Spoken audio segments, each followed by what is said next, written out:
Nakakadismaya to at napaka-unprofessional. Bigyan niyo naman ng dignidad ang inyong mga trabaho. Alice Go, sino ka ba talaga?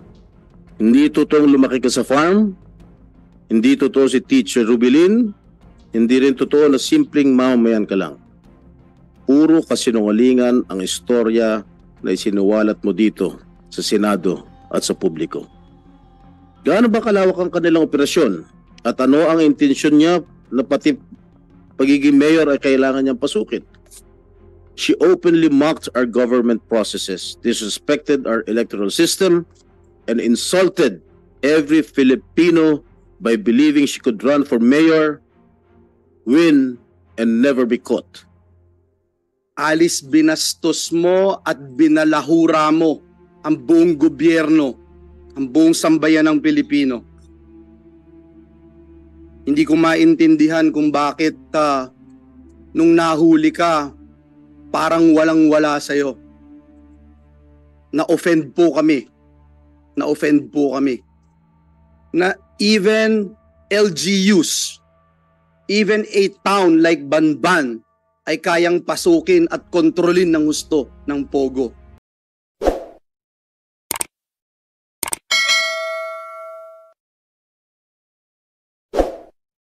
Activities in Pogo hubs. Sa araw na ito, haharap na muli sa komite ang nooy nagpakilala sa atin na si Alice Leal Guo. Kumpirmado na po ng NBI na siya si Guo Huaping, isang Chinese national na pumasok dito noong 2003. Ibig sabihin, humarap siya sa atin sa Senado at tahasang nagsinungaling. Ibig sabihin, humarap siya sa mamamayan ng Bamban at tahasang nagsinungaling. Kahit anong pagpapakyut niya, hindi matatanggal ang katotohanan ito. This is why yung tila celebrity treatment sa kanya ay di katanggap-tanggap. Huwag po tayong papabola. Huwag po tayong magpauto. Friends, I am proud to say that our hearings have made significant progress. Maliban sa proklamasyon ng presidente sa pag-ban ng Pogo, naiuwi na din sa Pilipinas si Alice Guo para harapin ang mga naiwan nating mga tanong para sa kanya. Sa gitna ng malawakang public interest sa tinatawag nilang Senate Flix na ito, huwag nating kalimutan na ang pangunahin nating layunin ay ang pagpapaganda ng ating mga batas at polisiya. Nakikita na natin ang mga gaps sa ating mga polisiya sa birth registration, border control, cyber fraud at iba pa. We need to make sure our hearings achieve this purpose. Otherwise, all our efforts will be for naught. Hindi ko na po ito patatagalin pa. I will ask my colleagues if they have opening statements at pagkatapos niyan, we'll ask the COMSEC to recognize the resource persons and administer the oath to those here for the first time. Para po sa maalwan na daloy ng pagdinig na ito and to give everyone a chance to ask questions. After the chair, we will limit po the questions to 15 minutes per senator. Tapos ay tignan natin kung pwede tayong mag-round 2. In order of arrival po tayo, ito po ang sequence. Pagkatapos ng chair, si SP Pro Tempore Sen Jinggoy, Senate Minority Leader Sen Coco, Senator Joel, Senator Bato Odoroy de la Rosa, Senator JV, Senator Sherwin, Senator Raffy. So dear colleagues, mayroon bang may opening statement sa atin? Yes, SP Pro Temp Thank you, Madam Jinggoy, Chair. and then, yes. Before I proceed with my opening statement, may I request Ms. Alice Go to remove her face mask kung totoo siya talaga si Alice Go. Please remove your mask, Ms. Go. Siya nga. Yes, Good morning, SP Madam Pro Temp. Chair, and to our esteemed colleagues. Ms. Alice Go, kumusta ka na? Kumusta ang pagbabalik Pilipinas mo? Ms. Alice. I told you to remove your face mask all throughout the Keep hearing. it removed. Magandang umaga po, Sen. Okay naman po. Okay. Marami ka litrato naka-peace sign ka pa and all smiles kasama ang mga tauhan ng NBI at mga BI at tiga Bureau of Immigration. Nakakadismaya to at napaka-unprofessional. Bigyan niyo naman ng dignidad ang inyong mga trabaho. Alice Go, sino ka ba talaga? Alam na namin lahat through the hearings conducted by this committee na hindi ka Pilipino. Hindi totoong lumaki ka sa farm, hindi totoo si Teacher Rubilin, hindi rin totoo na simpleng mamamayan ka lang. Puro kasinungalingan ang istorya na isinuwalat mo dito sa Senado at sa publiko. At the two Senate hearings that you were present, and you were under oath, but you fearlessly fabricated stories and fed the Filipinos a pack of lies. And in stark contrast to the purported image that you grew up in a farm and was only involved in hog and poultry raising, some 28 billion flowed through your bank accounts despite your companies earning meager income. Gaano ba kalawak ang kanilang operasyon? At ano ang intensyon niya na pati pagiging mayor ay kailangan niyang pasukin?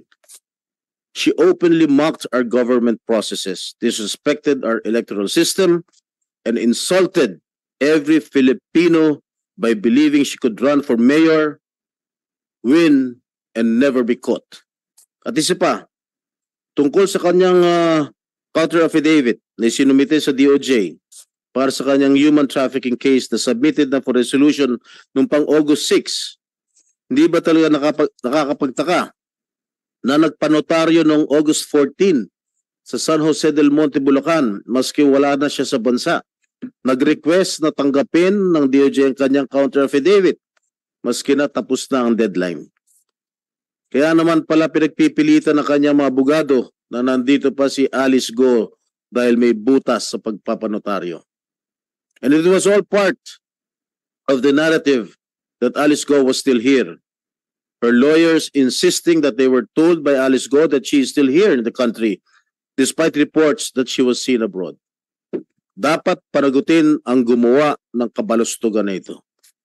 She must have been laughing at us, thinking she outsmarted everyone when she fled the Philippines undetected, or rather with the help of civilians and potentially even those in government. And let me just state frustratingly that the Indonesian authorities did exactly what the Philippine authorities have failed to do in 2 months with regard to her arrest. But nevertheless, I would like to commend the DILG Secretary Abalos, for a job well done and for successfully negotiating the return and bringing Alice Go back to our country. Nais natin malaman kung sino-sino ang mga tumulong kay Alice Go at sa kanyang mga kasamahan para makalabas ng Pilipinas na hindi dumaan sa tamang proseso. Certainly, we also would want to know how these Chinese nationals pretending to be Filipinos were allowed to open businesses under their names. How were they able to use Filipinos as dummies in their companies? Also, how were they able to circumvent the constitutional prohibition of limiting foreign equity to 40%. Maraming batas ang kanilang nilabag. Nararapat lamang na sila'y managot and we cannot let them get away with this. Maraming salamat po, Madam Chair. Maraming salamat din, SP Pro Tem Jinggoy. Any other colleagues with yes, Sen Joel and then Sen Sherwin? Thank you very much, Madam Chair. Magandang araw po sa ating lahat. Ang sabi po ng John chapter 8 verse 32, the truth shall set us free. Isa lang po ang gusto nating lahat na malaman. Matagal na nating hinahanap. Matagal na nating hinihintay. Ito rin ang hinihintay ngayon ng sambayan ng Pilipino. Walang iba kundi ang katotohanan. Sapagkat ang katotohanan ang magpapalaya sa atin. Umabot po tayo sa araw na ito, Madam Chair, dahil bukod po sa puro hindi ko na po maalala, Your Honor, ang sagot sa atin, tinaguan pa ho tayo ni Miss Alice Go na napag-alaman nating hindi tunay na Pilipino. Alice, binastos mo at binalahura mo ang buong gobyerno, ang buong sambayan ng Pilipino. Hindi ko maintindihan kung bakit nung nahuli ka, parang walang-wala sa'yo. Na-offend po kami. Na-offend po kami. Hindi ko po alam, pero parang ang turing mo sa amin ay kaaway na. Pero ang totoo, Alice, ang totoo, kung magsasabi ka ng katotohanan, kami dito sa Senado ang totoong kakampi mo. Bibigyan ka namin muli ng pagkakataon ngayong araw na ito. Pagkakataon na isiwalat ang katotohanan. Dahil kahit ayaw mong sabihin ng katotohanan, Senado ito. Hindi ito perya. Sigurado kami na malalaman at lalabas ang katotohanan sa Senado. Kung ikaw ay tunay na Pilipino, dapat alam mo ang kasaysayan. Sa kasaysayan, ang Senado ang nagiging sandigan ng demokrasya. Ito ang nagpapalabas ng katotohanan. Pag ikaw ay nagsasabi ng katotohanan, ang Senado ang siguradong magpuprotekta sa iyo. More than any agency or institution in this country. Muli, isang bagong pagkakataon ng araw na ito, lalo para sa iyo, Alice. Sa pagsasabi mo ng katotohanan, hindi lang ikaw ang magbebenepisyo, kundi ang sambayanan. At ipapaalala ko sa iyo muli ang iyong sinumpaan dito sa Senado to tell the truth, the whole truth, and nothing but the truth. Kung hindi ka sasagot sa mga tanong natin dito sa Senado o maglulubid ka lang ng buhangin, hindi lalabas ang katotohanan. Nais nating sabihin sa ating mga kababayan ang kahalagahan ng ating ginagawa. Not just in the aid of legislation, but to ensure that we will put a period, an end to this horrible and terrible pogo na ipakita ng Senado through this committee na even LGUs, even a town like Banban ay kayang pasukin at kontrolin ng husto ng pogo. Can you imagine, ladies and gentlemen, kung magpapatuloy ito? Hindi lamang mayor, gobernador, congressman o senador, baka balang araw, pag hindi natin tinuldukan ito, sa susunod na halalan, meron tayong pogo-sponsored president. Kaya po importante na pagtulong-tulungan po natin ito at siguruhin that we will be able to serve the best interests of our people. Maraming salamat at magandang umaga po sa ating lahat. Salamat din, Sen Joel. Sen Sherwin.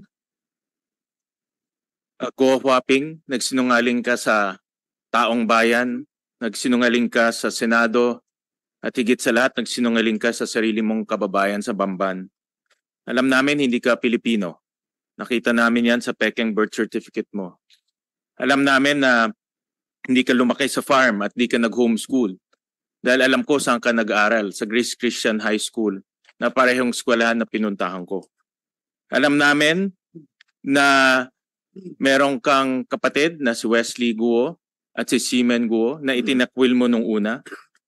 At alam rin namin yung connection mo sa mga pogo. Kahit na naging mayor ka, hindi mo ibinenta yung pagmamay-ari mo sa Baufulan. At alam namin konektado ka pa rin yan hanggat ikaw ay nasa posisyon. Alam rin namin na merong kang koneksyon sa dalawang pogo na nag-ooperate sa sarili mong bayan, yung Hongsheng at yung Zunyuan. At mamaya ipapakita rin namin yung koneksyon mo doon. Kahit na tumakas ka, ipinagpatuloy namin yung pagdinig dito sa committee. At dahil sa pagdinig na ito, maraming kaso ang na-file sa iyo. 7 kaso. Graft and corruption case ng Ombudsman, human trafficking case ng DOJ, co-warranto case ng Solgen, tax evasion case ng BIR, money laundering case ng AMLAC, pagkansela ng birth certificate mo ng Solgen, at meron ring election code offense ng COMELEC. Ito na siguro ang tingin ko isa sa pinaka malalim at malalang criminal activity na nakita natin sa buong kasaysayan natin. Sa isang tao, halos 7 kaso ang isinampa sa iyo. Pero alam namin hindi pa tapos itong pagdinig namin. Gusto namin malaman kung sino ang tumulong sa iyo para makatakas. Pribadong personalidad man o sa gobyerno. Gusto rin namin malaman sino pa ang mga kasabwat mo sa Pogo Hub sa Bamban. Pati na rin sa Pogo Hub sa Porac dahil nakakita na kami ng koneksyon dito sa dalawa. At gusto rin namin malaman kung sino-sino pa yung mga personalidad na tumulong sa iyo para mabuo itong mga Pogo Hub sa ating bansa. Sa gobyerno man o sa pribado. Importante na makasuhan sila at importante rin na panugutin sila. Kaya mahalaga itong hearing na ito at mahalaga na marinig namin sa iyo mismo kung sino-sino itong mga taong tumulong sa iyo para magdala ng krimen dito sa ating minamahal na bansa. Thank you very much, Madam Chairperson. Thank you very much also, Sen. Sherwin. Meron pa ba opening statements? Sen JV and then Sen. Rafi. Madam Chair, morning po. Anyway, sa umagang ito, sabi ko nga noon, satisfied naman ako and I'd like to congratulate again the Chair and the committee for ably handling this issue. Pero sa 3 bagay lang po, Madam Chair, no? Ang importante, una-una, gusto natin malaman, sino ba talaga ang tunay na mga boses, no, in this web of international syndicate na pumasok dito sa ating bansa. At sana po yan ay sabihin po ni Ms. Go ngayong umaga. Pangalawa, muli, nabanggit na, sino mga tumulong na pribado man o nasa gobyerno para siya po ay tumakas dahil hindi na po pwedeng maulit ito na tayo po ay binabastos sa sariling bansa, nakatulong ang ilang mga nasa ahensya ng ating pamalan. At panghuli, ay pangatlo po ay Madam Chair, sino po ang tumulong kay Ms. Go na makapasok sa larangan ng politika hanggang siya po ay maging mayor? Baka mamaya po ay marami na humpain ang Chinese Communist Party, ang CCP. Dahil po sa ating dispute, mamaya sa iba't ibang lugar ay nakapasok na rin po pa sila. So yung 3 bagay lang po ngayong umaga, alam ko po ay marami pa hong magtatanong, pero sana po ay masagot po ito ni Ms. Go sa umagang to. Maraming salamat. Maraming salamat din, Sen. JV. Sen. Rafi. Good morning, Madam Chair, Senator Risa Ontiveros, colleagues, resource speakers and guests. Maraming salamat po sa pagdalo. As chairperson of the Committee on Public Service, I'm concerned about the regulation of our transport system. We provide regulations for several reasons. First, to safeguard those taking public transportation are safe and secure. Second, to ensure that those given the privilege to own and operate any form of transportation could be held liable for their actions in operating such vehicle, vessel, or aircraft. And finally, there is a need to regulate these transport systems because they could be used for criminal activities. These past weeks, namangha po tayo sa mala-action movie na kwento ni Sheila Goo. She painted for us what was probably the escape route out of the Philippines. But note, that is just probably. Hindi po tayo sigurado. We have to take her testimony with a grain of salt. For all we know, binuulan din nila yung kwentong yan doon sa farm kung saan lumaki si Miss Alice Go. Mga kwentong paglihis sa tunay na nangyayari. Based on our research and discussion with transport experts, anyone with money could have several options for exiting the Philippines. Madam Chair, may I please direct everyone to a video we prepared to give an idea of what could have happened been used by the Goos. Sen. Rafi, just for the information of the committee, ilang minuto po yung ating video? Less than a minute, Madam Chair. Thank you. Please proceed, Sen. Rafi, as part of your opening statement. Starting with the lower deck, which is where most of the action. Before we proceed, the Chair would like to acknowledge and thank the presence of the Majority Leader, Sen. Francis. Salamat po. Please proceed, Sen. Rafi. Okay, as you can see, that's the fishing vessel. At nabanggit yan ni Alice Goo.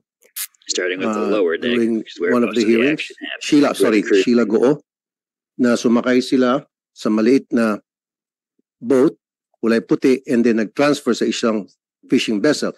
So maaring ganun yung ginamit na roll, yung video. And then papakita po natin kung papaano na hindi na niya kailangan pang sumampa from boat to boat dahil select din po namin from July 1 to July 20 yung route na binanggit ni Sheila Goo ay medyo rough ang dagat, medyo maalon, habagat, kaya imposibleng basta-basta na lamang sila makapagsampa without the aid of that fishing vessel that I showed. Wala ba tayong moving? Mabilis lang.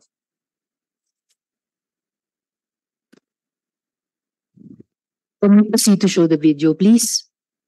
As part of the opening statement.